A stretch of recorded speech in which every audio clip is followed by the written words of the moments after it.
आज 6 जून छत्रपती शिवाजी महाराजांचा राज्याभिषेक आजच्या दिवसाला झाला होता.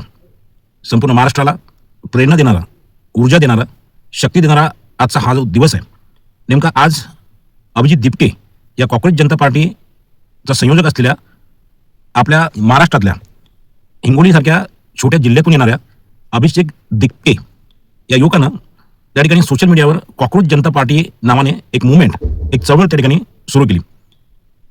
संपूर्ण भारतभरातील जेनझी, ज्याला आपण नवीन पिढी, युवा पिढी म्हणतो, अशा युवा पिढीने जी गोष्ट त्या ठिकाणी अभिजित दिपके यांनी सर्वांच्या समोर आली, त्याला उत्स्फूर्त असा प्रतिसाद दिला. मिलियनच्या वर फॉलोअर्स हे सोशल मीडिया प्लॅटफॉर्मवर अभिजित दिपकेला त्या ठिकाणी मिळाले.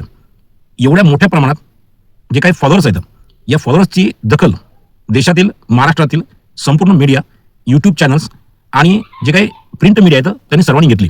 साहजिक आहे, एवढ्या मोठ्या प्रमाणामध्ये जे काही फॉलोअर्स या जनता पार्टीला मिळाले, तर त्याच्या पाठीमागं जो काही युवा पिढीमध्ये असलेला उद्रेक आहे आणि महाराष्ट्रामध्ये, भारतामध्ये युवा पिढीच्या बाबतीत ज्या काही चुकीच्या गोष्टी घडत आहेत, या गोष्टीला तोंड फोडण्याचं काम हे अभिजित दिपके या कॉंग्रेस जनता पार्टीच्या संयोजकांना त्या ठिकाणी करण्याचा प्रयत्न केला. 2014 पासून आपल्या या भारतामध्ये बीजेपीचं सरकार त्या ठिकाणी सत्तेवर आहे.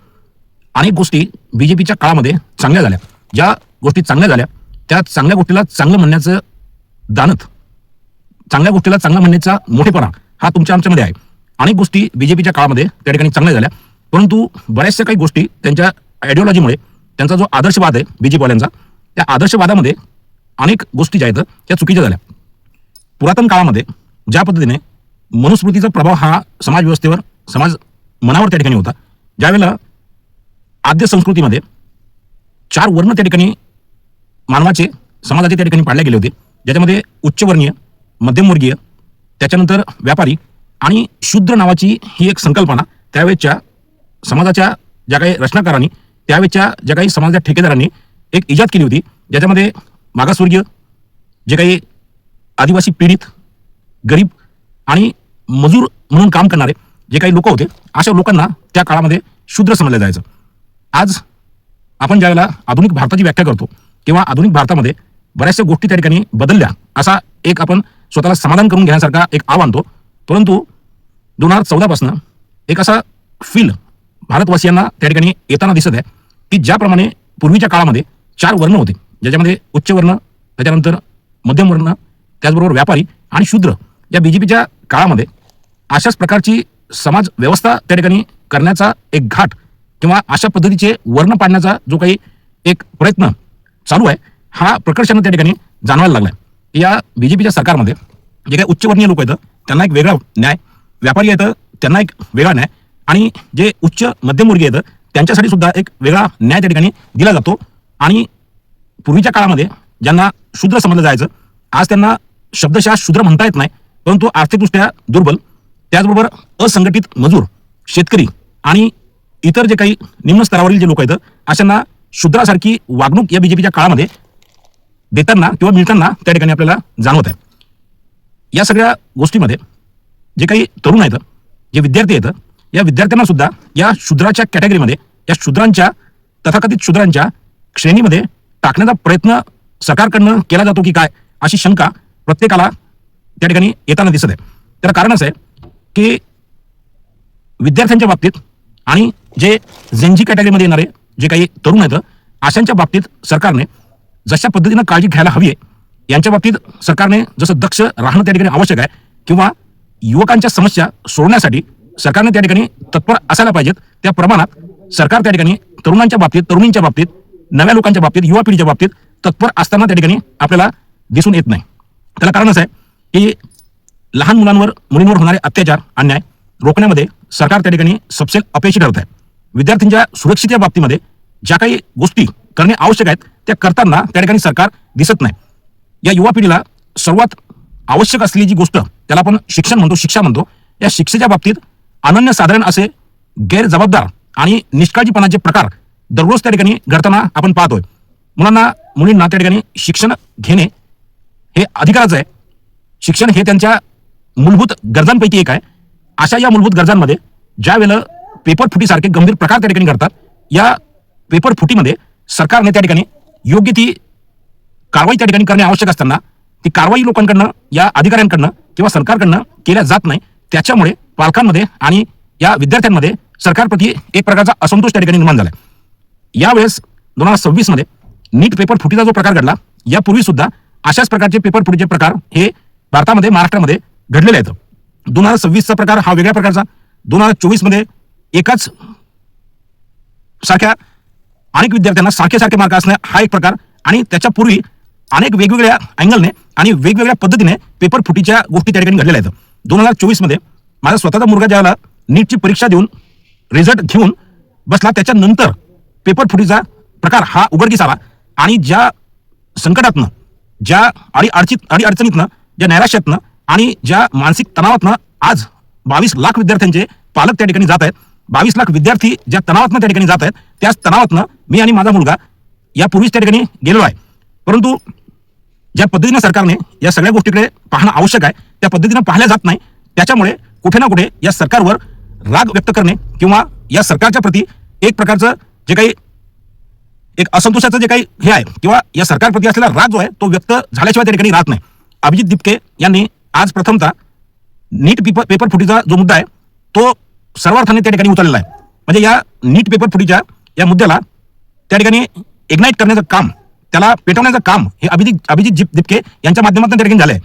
आता आज सकाळपासून दिल्लीच्या जंतर मंतरवर अभिजित दिपके यांनी जे आंदोलन केलं, जे प्रोटेस्ट केलं, आणि केंद्रीय शिक्षण मंत्री धर्मेंद्र प्रधान यांचा राजीनामा त्या ठिकाणी जो मागितला, तो राजीनामा मागणे रास्त आहे.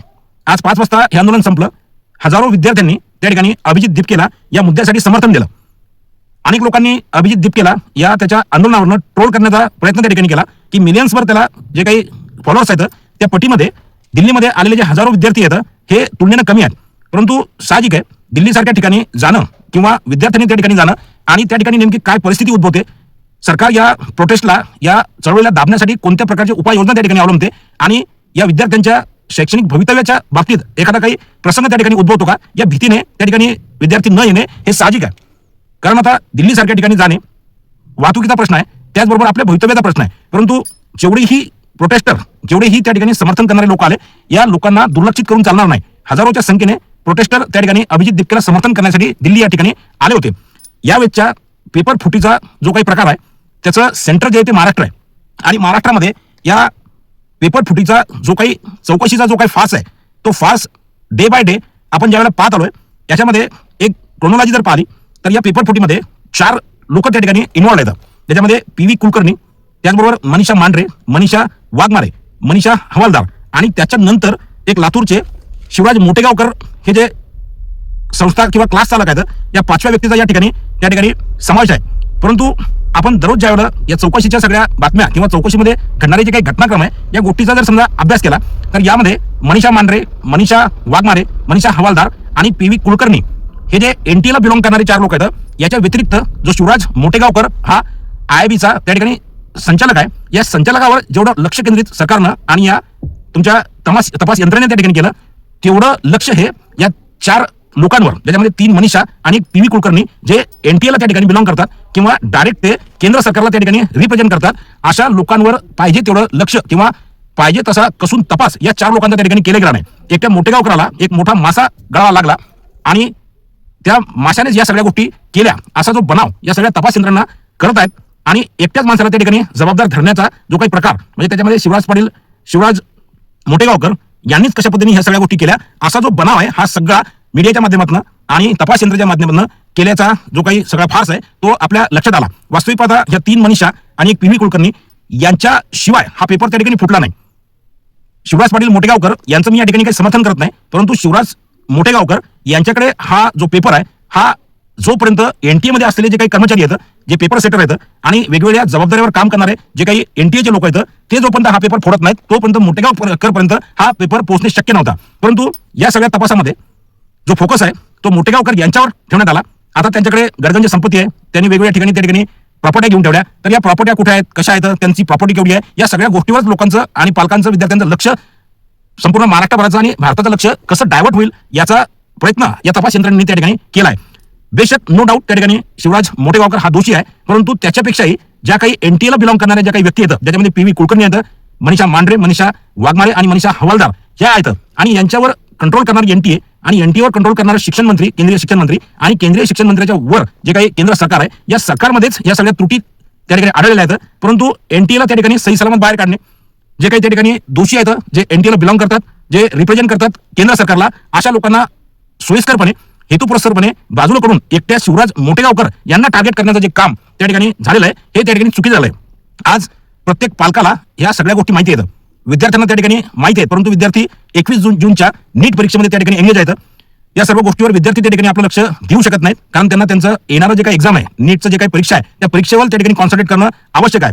परंतु सर्व पालक आणि सर्व विद्यार्थी ह्या गोष्टी जाणून आहेत की नेमकं तपास यंत्रणा काय करतात, केंद्र सरकार त्या ठिकाणी काय करते आणि त्या ठिकाणी केंद्रीय शिक्षण मंत्री जे आहेत ते काय करतात, या सगळ्या गोष्टी प्रत्येकाला माहित आहेत.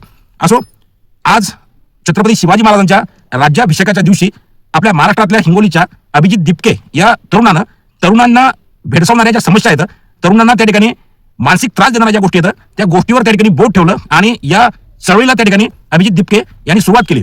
आज एका दिवसाचं त्या ठिकाणी प्रोटेस्ट चळवळ आंदोलन त्या ठिकाणी झालं, परंतु हे आंदोलन एवढ्यावर थांबणार नाही. हे आंदोलन जे आहे, जोपर्यंत यातून ठोस काही कारवाई त्या ठिकाणी एनटीएवर किंवा या सगळ्या ज्या काही प्रचार, ह्या सगळ्या ज्या काही समाविष्ट असलेल्या ज्या काही व्यक्ती आहेत या व्यक्तींवर आणि खुद्द धर्मेंद्र प्रधान जे शिक्षण मंत्री आहेत यांच्यावर कुठल्या प्रकारची कारवाई होत नाही किंवा ते स्वतः राजीनामा त्या ठिकाणी देत नाहीत, तोपर्यंत हे जे आंदोलन आहे हे चालूच राहणार आहे, नव्हे तर हे एखादं उग्र रूप त्या ठिकाणी धारण करणार आहे. धन्यवाद. जय महाराष्ट्र, जय राष्ट्रवादी.